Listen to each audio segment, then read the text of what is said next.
Today I'm going to be watching this video. It's called 10 Things in Sweden that America will never have. And this is from an American in Sweden. So yeah, always interested to see the differences between different countries. In this case, again, America, and yeah, things that Sweden has that America won't have. Tell me what you think about these. Tell me if there's anything else that you could add to this list.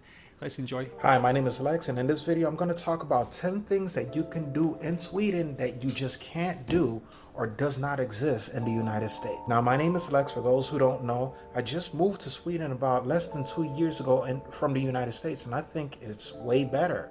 Number one on the list, in Sweden, you get 240 parental day of leave.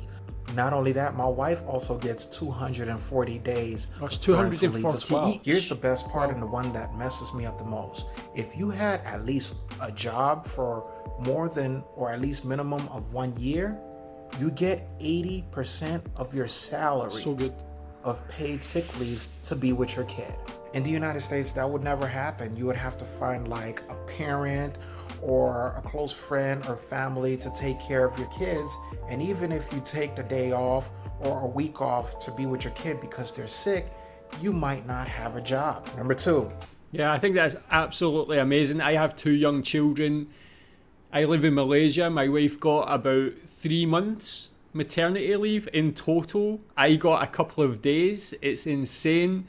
I think those times at the beginning of your children's life are so important to build that bond, just to spend time with them, to do things with them. It can really help immensely. And Sweden just does it right. And a lot of countries are having this declining birth rate. With things like this, do you find that Sweden actually encourages people to have more children, or is Sweden also suffering from that declining birth rate as well? What do you think about that parental leave? It actually makes me so envious. I wish I had that, but it's really fantastic for Swedish people.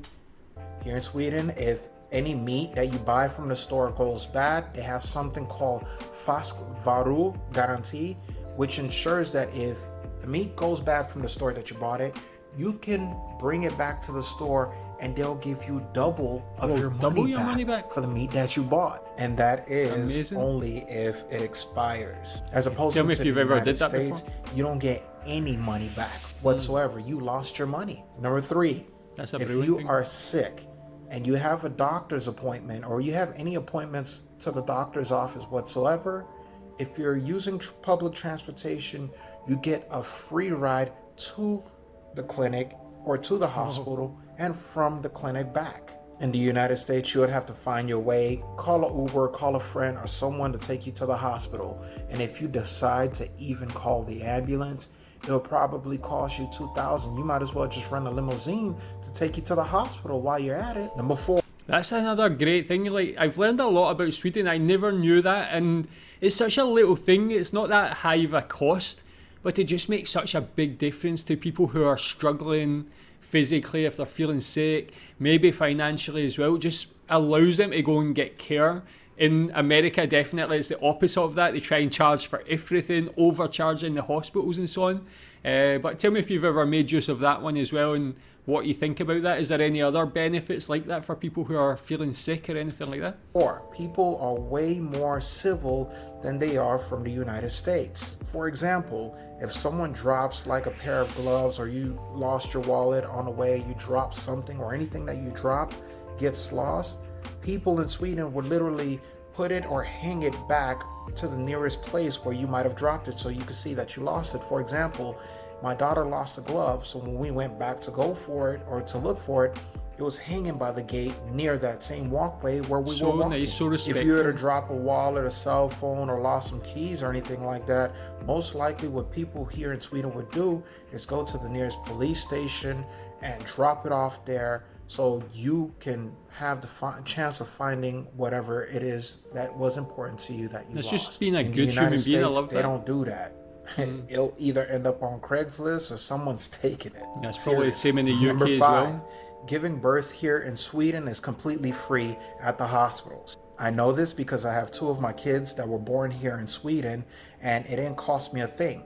The only thing that I had to pay for was $10 for my wife to stay overnight, and that's it. $10 per night to stay at the hospital. As opposing to the United States, it will cost you nearly or more than $50,000 if you don't have insurance or anything of that sort. Number 6. And that's the way it should be, man. It should be people's right to have a child and not have to pay just to give birth, man. To think about the cost it can be in the US, it must put a lot of people off who just can't afford it. To have that in Sweden and in the UK, it's the same. It's free to give birth in the UK as well. So I don't take that for granted. I think it's a great thing as well. But really good to see how Sweden really cares for the people. 6. The cost of pre-K, or aka what they call here in Sweden förskolan, is affordable as hell here in Sweden. An average not so good daycare, if you don't have a family or friend that works there, will cost you around $300. That's like $1,200 a month just for one kid. And you won't believe how much my kids are paying to go to förskolan here in Sweden. My kid pays no more than $120 a month, and they get food, they get to play in activities, all of that is included as well. Number 7. And it's a very clever way that it's actually calculated there, like how it's based on a percentage of income. Also, the more children you have, the less it is as well. So Sweden really do having a lot of good policies, good benefits for people to encourage them to have children. Again, tell me what you think about these. Do you take advantage of them? Do you think it's a good thing? Does it make you more comfortable and confident to have a child in Sweden? They get food, they get to play in activities, all of that is included as well. Number 7, here in Sweden, you get free dental health care until you're the age of 23. I find that to be amazing because in the United States, I never had free health care.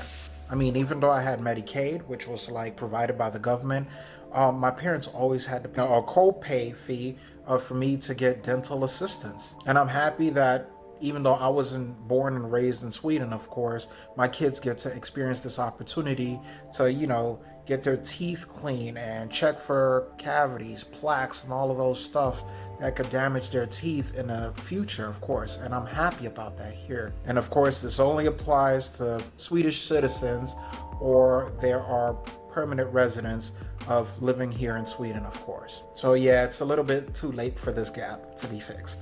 Number 8, I am so happy here in Sweden I don't have to face or be a victim of police brutality here in Sweden. Here in Sweden, most of the police officers, I can't say all because I have not met all of them, but most of them where I've been, they treat everyone equally and they uphold the law. Their job is to literally protect and serve the people, and that's what they do here. I'm glad that I don't have to ever experience ever again the fact that if I meet an officer or if I see an officer, I might be endangered for my life, especially, as a Black American, it could be very, very difficult in certain situations, of course. Even though racism still exists everywhere here, including Sweden, I find it to be very fair and I'm very happy to live in a country where, I'm not, being a victim of police brutality because of my skin color. And that's something that I appreciate here in Sweden, of course. Number 9. Yeah, that's really great. You feel so comfortable. About police in general, what's the reputation of the police in Sweden? Are they very respected?